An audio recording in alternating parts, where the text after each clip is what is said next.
الحمد لله رب العالمين والصلاة والسلام على خاتم الأنبياء والمرسلين وعلى آله وصحبه أجمعين أما بعد فأعوذ بالله من الشيطان الرجيم بسم الله الرحمن الرحيم قال الله تبارك وتعالى في القرآن المجيد والفرقان الحميد إن الله وملائكته يصلون على النبي يا أيها الذين آمنوا صلوا عليه وسلموا تسليما اللهم صل على سيدنا ومولانا محمد وعلى آله وصحابه سيدنا ومولانا محمد وبارك وسلم علیہ۔ برادران اسلام، وہ بات یا کام جسے پورا کرنا کوئی شخص خود پر لازم کر لے اور اسے وفا کرنے کا عزم کر لے وعدہ کہلاتا ہے۔ وعدہ کے لیے لفظ وعدہ کہنا ضروری نہیں، بلکہ اپنے الفاظ و انداز سے اپنی بات میں تاکید ظاہر کرنا ہی وعدہ ہے۔ دین اسلام میں وعدہ پورا کرنے کی بڑی تاکید ہے۔ تکمیل عہد کی بدولت معاشرے میں انسان کی عزت وقار اور اس پر لوگوں کے اعتماد میں اضافہ ہوتا ہے، جبکہ وعدہ خلافی اور اپنی بات سے روگردانی ذلت، رسوائی اور عدم و اعتماد کا باعث بنتی ہے۔ عزیزان محترم، وعدہ پورا کرنا اللہ رب العالمین کی شان ہے۔ ارشاد باری تعالی ہے وَمَنْ أَوْفَى بِعَهْدِهِ مِنَ اللَّهِ، اللہ سے زیادہ اپنے وعدہ کو پورا کرنے والا کون ہے؟ اللہ رب العالمین قادر و مطلق ہے۔ وعدوں کا پورا کرنا اگرچہ اس پر لازم نہیں، لیکن اس کی شان کریمی ہے کہ وہ اپنے وعدوں کا خلاف نہیں فرماتا۔ ارشاد باری تعالی ہے ان اللہ لا یخلف المیعاد، یقیناً اللہ وعدہ خلافی نہیں کرتا۔ حضرات گرامی قدر، خالق کائنات نے قرآن کریم میں اپنے بندوں سے متعدد وعدے فرمائے، ان میں سے کچھ ہم پیش کرتے ہیں۔ ایمان پر ثابت قدم رہنے والوں سے جنت کا وعدہ۔ حضرات ذوالفقار، اللہ تعالیٰ نے ایمان پر ثابت قدم رہنے والوں سے جنت کا وعدہ فرمایا ہے۔ ارشاد باری تعالیٰ ہے ان الذین قالوا ربنا اللہ ثم استقاموا فلا خوف علیہم ولا هم يحزنون اولئک اصحاب الجنة خالدین فیہا جزاء بما كانوا یعملون، جنہوں نے کہا ہمارا رب اللہ ہے، پھر اس بات پر ثابت قدم رہے، نہ ان پر کوئی خوف ہے نہ انہیں کوئی غم، وہ اہل جنت میں ہمیشہ اس میں رہیں گے، یہ ان کے اعمال کا بدلہ ہے۔ ایک اور مقام پر ارشاد فرمایا وعد اللہ المؤمنین والمؤمنات جنات تجری من تحتها الانہار خالدین فیہا ومساکن طیبۃ فی جنات عدن ورضوان من اللہ اکبر ذلک هو الفوز العظیم۔ اللہ تعالیٰ نے مسلمان مردوں اور مسلمان عورتوں کو باغات کا وعدہ دیا ہے جن کے نیچے نہر جاری ہیں، ان میں ہمیشہ رہیں گے، اور پاکیزہ مکانوں کا وعدہ بسنے کے باغات میں، اور اللہ کی رضا سب سے بڑی ہے، یہی بڑی مراد پانا ہے۔ اس آیت مبارکہ میں اللہ تعالیٰ نے اہل ایمان کے لیے جنت کے ارفع و اعلیٰ مقامات میں خوبصورت ترین مکانات کا وعدہ فرمایا ہے، جو ہر طرح کی خیر اور نعمتوں سے بھرپور آراستہ کیے ہوئے ہیں۔ عزیزان من، اللہ تعالیٰ نے ایمان لانے، اپنی بات کرنے اور اعمال صالح بجا لانے والوں سے حکومت و سلطنت اور عروج کا وعدہ کرتے ہوئے قرآن کریم میں ارشاد فرمایا وعد اللہ الذین آمنوا منکم وعملوا الصالحات لیستخلفنہم فی الارض کما استخلف الذین من قبلہم وليمكنن لهم دينهم الذي ارتضى لهم وليبدلنهم من بعد خوفهم امنا يعبدونني لا يشركون بي شيئا ومن كفر بعد ذلك فاولئك هم الفاسقون۔ اللہ تعالیٰ نے وعدہ یا ان کو جو تم میں سے ایمان لائے اور اچھے کام کیے کہ ضرور انہیں زمین میں خلافت دے گا جیسی ان سے پہلوں کو دی، اور ضرور ان کے لیے جمع دے گا ان کا وہ دین جو ان کے لیے پسند فرمایا ہے۔ دین اسلام کو تمام ادیان پر غالب فرمائے گا اور ضرور ان کے اگلے خوف کو امن سے بدل دے گا۔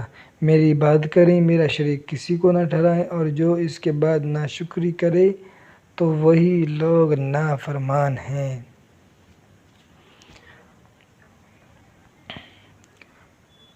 عزیزان محترم، اللہ تعالیٰ کے وعدوں میں سے ایک وعدہ رزق ہے۔ اللہ تعالیٰ نے ہر ذی روح مسلمان، کافر اور چرند پرند کو رزق دینے کا وعدہ فرما رکھا ہے۔ ارشاد باری تعالیٰ ہے وَفِي السَّمَاءِ رِزْقُكُمْ وَمَا تُوعَدُونَ، تمہارا رزق آسمان میں ہے اور جو تمہیں وعدہ دیا جاتا ہے۔ ایک اور مقام پر ارشاد فرمایا وَمَا مِن دَابَّةٍ فِي الْأَرْضِ إِلَّا عَلَى اللَّهِ رِزْقُهَا، زمین پر چلنے والا کوئی ایسا نہیں جس کا رزق اللہ تعالیٰ کے ذمہ کرم پر نہ ہو، یعنی جس جاندار کا جب تک اور جتنا رزق لکھا ہے وہ وعدے کے مطابق اسے ضرور مل کر رہے گا۔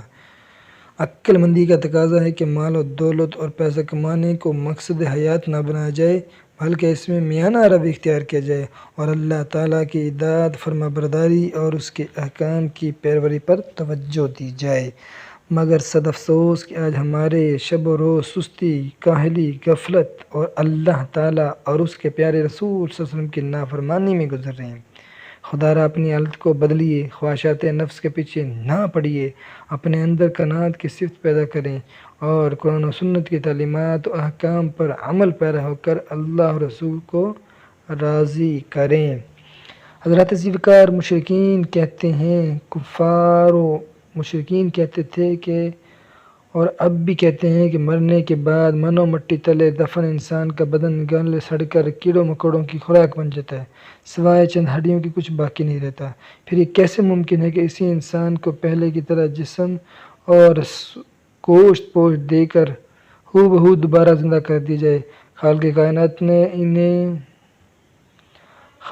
کائنات نے انہیں جواب دیتے ہوئے اور موت کے بعد دوبارہ زندگی کا وعدہ کرتے ہوئے ارشاد فرمایا كما بدأنا أول خلق نعيده وعدا علينا إنا كنا فاعلين، پہلی بار اسے بنایا تھا ویسے ہی دوبارہ کر دیں گے، یہ ہمارے ذمہ وعدہ ہے، ہم اسے ضرور انجام دیں گے۔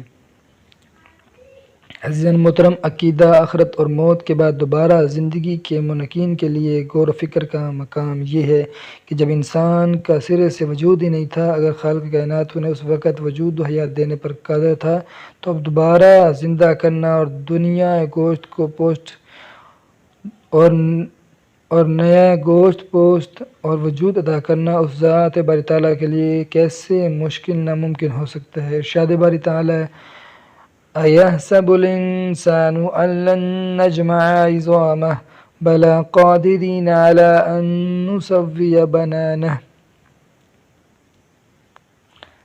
آدمی کافر یہ سمجھتا ہے کہ ہم ہرگز اس کی ہڈی جمع نہ فرمائیں گے، کیوں نہیں، ہم قادر ہیں کہ اس کے پور ٹھیک ہو جائے۔ حضرات وقار، اللہ تعالیٰ نے اپنے بندوں سے جو وعدے فرمائے ان میں سے ایک وعدہ دعا کی قبولیت کا وعدہ ہے۔ ارشاد باری تعالیٰ ہے وقال ربکم ادعونی استجب لکم، تمہارے رب نے فرمایا کہ مجھ سے دعا کرو میں قبول فرماؤں گا۔ لیکن آج ہمارا بدقسمتی ہے کہ ہم لوگوں نے خالق کے بجائے معاذ اللہ مخلوق کو رازق سمجھ رکھا ہے۔ اللہ رب العالمین کی بنسبت ہم نے اس کی مخلوق سے زیادہ امیدیں باندھ رکھی ہیں۔ بارگاہ الہی میں رجوع کرنے اور سربسجود ہونے کے بجائے ہم دنیا داروں کے درد کی خاک چھان رہے ہیں۔ بحیثیت مسلمان یہ طرز عمل کسی طور پر بھی مناسب نہیں، لہٰذا ہمیں چاہیے کہ ہم اچھے برے حالات میں اپنے مالک حقیقی اور خالق رازق کی طرف رجوع کریں۔ اللہ تعالیٰ کی بارگاہ میں دعا ہے، دعا کے لیے ہاتھ بلند کریں، اس سے مدد کا سوال کریں اور اس بات کا پختہ یقین رکھیں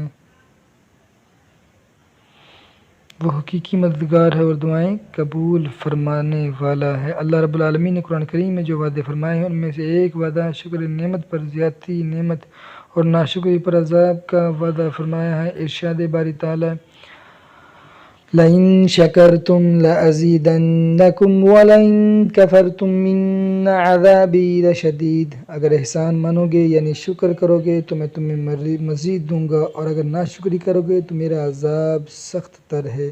میرے عزیز دوستو بھائیو، اگر بزرگوں نہایت افسوس سے کہنا پڑتا ہے کہ آج دنیا کی ہر آسائش و آرام اور سہولت میسر ہونے کے باوجود ہم لوگ اللہ تعالیٰ کا شکر ادا نہیں کرتے۔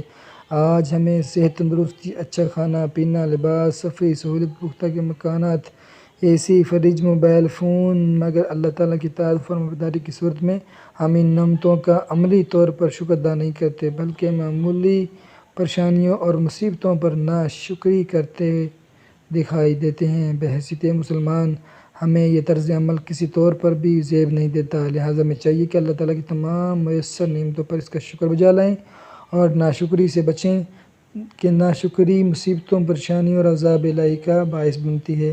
آج ضرورت اس بات کی کہ ہم خود کو اسلامی تعلیمات کے سانچے میں ڈالیں، قرآن و سنت کی پابندی کریں، اعمال صالح بجا لائیں، عہد پر کاربند رہیں، وعدہ خلافی سے بچیں، اللہ تعالیٰ کا شکر ادا کریں اور ناشکری سے کوسوں دور رہیں۔ اے اللہ، تیرے وعدوں کو پانے کے لیے ہمیں اعمال صالح کی توفیق عطا فرما، قرآن و سنت کا پابند بنا، جنت کا حقدار بنا، عذاب جہنم سے بچا اور ہمارا خاتمہ بالخیر فرما۔ اللہ تعالیٰ سے دعا ہے کہ جو کچھ سنا ہے اس پر ہم سب کو عمل کرنے کی توفیق عطا فرمائے، آمین بجاہ نبی الامین صلی اللہ تعالیٰ۔